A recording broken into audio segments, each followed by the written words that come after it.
In the history of Alabama, some individuals have managed to gain power and control in ways that most people couldn't even imagine. These figures weren't just local troublemakers. They were leaders of vast, hidden empires, shaping the state's underworld for decades. Behind the scenes, they ran operations that stretched across borders, built networks, and created fearsome reputations that made them nearly untouchable. They weren't just criminals. They were masterminds who played a dangerous game, outsmarting law enforcement and surviving in an environment where only the strongest thrive. In this video, we're diving into the lives of Alabama's most notorious figures, those who carved their names into the state's history through their ambition, cunning, and sheer power. These are the top 4 most dangerous individuals to ever rise to prominence in Alabama's criminal world. Their stories are filled with shocking twists, unexpected alliances, and moments that change the course of history. Let's take a closer look at how these kingpins rose to the top, what made them unstoppable, and the impact they left behind. Number 6. Martin Carlton McMelton. Martin Carlton. MC Melton, a key figure in the criminal landscape of Mobile, Alabama, was deeply involved in a large-scale operation that trafficked illicit substances across the region. Known by the street name MC, Melton was a leader of the Crossley Hills Drug Trafficking Organization, DTO, a criminal group that played a significant role in the distribution of dangerous substances like methamphetamine, fentanyl, and other illicit substances. Operating from 2016 to 2018, the group spread its influence across Mobile County, particularly around Dawes and Tillman's Corner, where much of their trafficking took place. The Crossley Hills DTO wasn't just a typical narcotic ring. It was a well-organized multi-state network that supplied narcotics from various sources, including Louisiana, California, and Florida. Melton, a seasoned operator in this world, directed the sale of these substances, often using trusted associates to distribute them in different neighborhoods. His role within the gang was critical, and the impact of his operations was felt across the region. The group's activities were directly tied to several overdose incidents, which, according to federal prosecutors, led to multiple demise from the potent substances they trafficked. In 2020, Melton was among 42 people indicted in a massive investigation by federal, state, and local law enforcement. His arrest was a turning point in the case, which involved significant cooperation with authorities. Despite the gravity of his crimes, Melton received a sentence of 13 years and 4 months in prison, much lighter than the 30 years initially proposed, thanks to his cooperation with the prosecution. His actions were instrumental in securing guilty pleas from others involved in the conspiracy. At sentencing, the judge made it clear that Melton's cooperation had altered the trajectory of the case, but the consequences of his past actions remained severe. Following his release, he will face 5 years of supervised probation. Despite his cooperation, Melton's past will continue to haunt him as he is marked as a cooperating witness, potentially placing him at risk for retaliation from other criminal elements. Today, while Melton's sentence may have ended his reign as a trafficker, the scars left by his network's operations linger on in the community. Number 5. DeAndre Juan Miller. DeAndre Juan Miller, a figure involved in the illicit trade in Birmingham, Alabama, has become notorious due to his role in illegal activities that have spanned drug trafficking and violent crime. On March 25, 2024, Miller was arrested during a police raid at a residence located in the 400 block of 2nd Street North in Birmingham.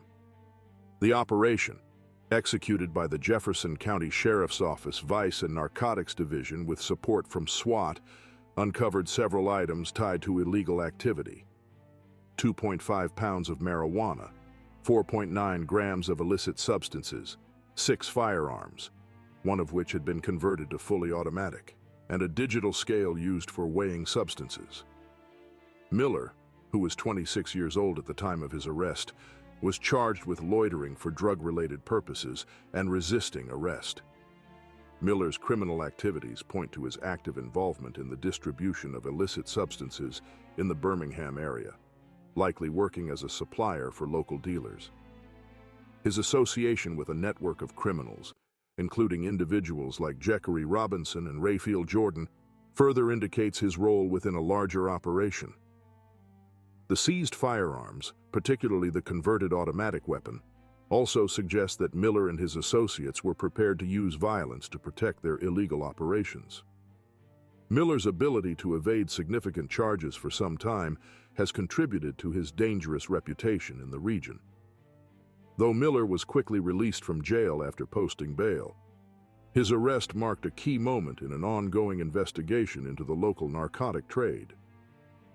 Authorities have made it clear that Miller was part of a broader operation, and his release did not end the scrutiny surrounding his activities.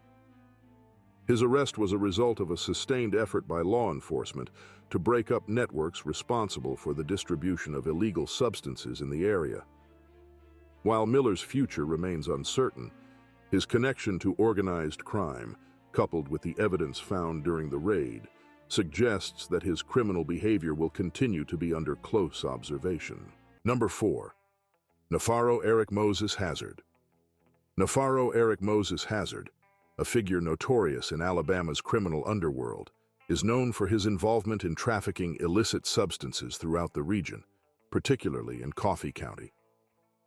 On September 15, 2023, Hazard and 3 others were arrested during a large-scale operation that saw authorities seize significant quantities of illegal substances and weapons. Law enforcement agencies, including the Region B Alabama Drug Enforcement Task Force and the Coffee County Sheriff's Office, executed a search warrant at a residence in Enterprise, Alabama, uncovering nearly 1,650 grams of marijuana, 119 grams of illicit substances, 131 grams of kratom, 5 grams of oxycodone, 7 firearms, and nearly $16,000 in cash. These items linked Hazard to a widespread network dealing in illicit substances across the state. Hazard was charged with 4 counts of trafficking, unlawful distribution, and possession of controlled substances. His involvement in illegal narcotic distribution has made him a key figure in criminal activities within Alabama. He was identified as the leader of the operation, working with close associates to maintain a steady flow of illicit products into local markets. His operations were not limited to illicit substance distribution. They also involved substantial quantities of illegal paraphernalia and firearms, which indicated a violent and dangerous side to his criminal activities. Despite his criminal behavior, Hazard managed to evade authorities for a significant period, building an empire of illegal trade. However, the September raid marked the end of this reign. Hazard's arrest was a result of months of investigation by law enforcement agencies, who had traced his illicit dealings across multiple counties. The charges against him painted a clear picture of his involvement in a well-organized network of criminal activity. As of now, Hazard remains incarcerated, awaiting trial in an undisclosed prison in the United States. The investigation into his operations is ongoing, and authorities are working to dismantle the network he was a part of. His arrest and the subsequent raid have been seen as a major blow to the illegal trade in Alabama, sending a strong message to others involved in similar activities. His future remains uncertain, but his time as a significant player in the region's criminal world appears to be over. Darren Southall. Darren Southall, a name that resonated in the criminal underworld of Alabama, led a high-profile illicit operation that spanned several states, notably along the Gulf Coast. His actions made him one of the most notorious figures in the region, an individual whose enterprise involved massive illicit trafficking of controlled substances, large-scale money laundering, and a string of violent associations. Southall's rise to prominence as a key figure in a narcotics syndicate wasn't a sudden event, but the culmination of years of criminal activity that began in the 1990s. As the leader of a sprawling organization, Southall oversaw the distribution of large quantities of illicit substances, with estimates pointing to 4,000 kilograms of one particular illicit substance alone, along with significant amounts of others. His network stretched across multiple states, including Alabama, Mississippi, and Texas, and even reached as far as California. Federal investigators first began tracking his operations around 2016, ultimately uncovering an extensive and sophisticated scheme of trafficking and money laundering. Southall's reach extended beyond illicit substance sales. He used trusted associates to conceal his activities, including hiding the proceeds in bank accounts and through transactions involving nominees to disguise his ownership. The operations were run with ruthless precision. His ring trafficked vast amounts of illicit substances, often using established routes like Interstate 10 to move shipments across state lines. Southall managed to pull in millions of dollars in illicit revenue, a fortune built on the backs of countless individuals caught in his organization. His life of crime wasn't just about drugs. Southall's web also involved violent enforcement tactics and a network that allowed him to control the flow of illicit substances in key markets, using intimidation to maintain dominance. But in the end, Southall's criminal enterprise was dismantled by law enforcement agencies. In 2022, after years of investigation, he entered into a plea agreement, admitting his role in a vast conspiracy to traffic illicit substances and launder the proceeds. His case led to multiple arrests, including those of key members of his organization. 3 of his associates, Eric Wyndham, Terrence Watkins, and Willie Oliver, were sentenced to significant prison terms, with some facing up to 10 years for their involvement in the distribution and trafficking network. The investigation also revealed that Southall was involved in the seizure of large quantities of cash and illicit items, with millions in property and assets seized as part of the investigation. Southall's criminal activities, however, weren't limited to the trafficking network. His violent past had also caught the attention of law enforcement, particularly regarding a suspicious incident in February 2021. Southall was named a person of interest in the deaths of Tony and Layla Lewis, the grandparents of rapper Honeycomb Brazy. While he was never formally charged in the incident, it reflected the violent nature of his operations and the high level of conflict he maintained with rival groups. Despite the extensive efforts to track him, Southall's escape from Clark County Jail in 2021 only added to his reputation for being dangerous and elusive. He was later recaptured, but the escape highlighted the reach and influence he maintained, even while in custody. His eventual conviction in 2022 brought some closure to a case that had involved multiple law enforcement agencies, including the DEA, FBI, and local police forces. In February 2022, Southall was sentenced to 35 years in federal prison after pleading guilty to operating a continuing criminal enterprise and conspiracy to traffic illicit substances. He was also ordered to forfeit millions of dollars in assets seized from his operation. The investigation into his criminal network was one of the largest in the region and culminated in his conviction, effectively putting an end to his reign as a major figure in the illicit trade. Lawrence Kohley. Lawrence Kohley, a man from Montgomery, Alabama, found himself at the center of one of the most chilling narcotic trafficking cases in the region.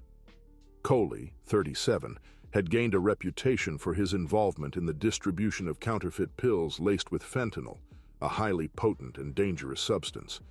His criminal activities, which spanned over a year, ultimately led to the tragic demise of a man, marking the beginning of his downfall. Kohley's operations in Montgomery revolved around the sale of pills designed to mimic pharmaceutical oxycodone. These counterfeit pills, however, contained fentanyl instead of oxycodone, and they proved to be lethal. In August 2022, law enforcement was called to a Montgomery home, where they discovered a man unresponsive inside a vehicle. The victim's cause of demise was determined to be the toxic effects of fentanyl, and investigations quickly pointed to Kohley as the source of the illicit substance.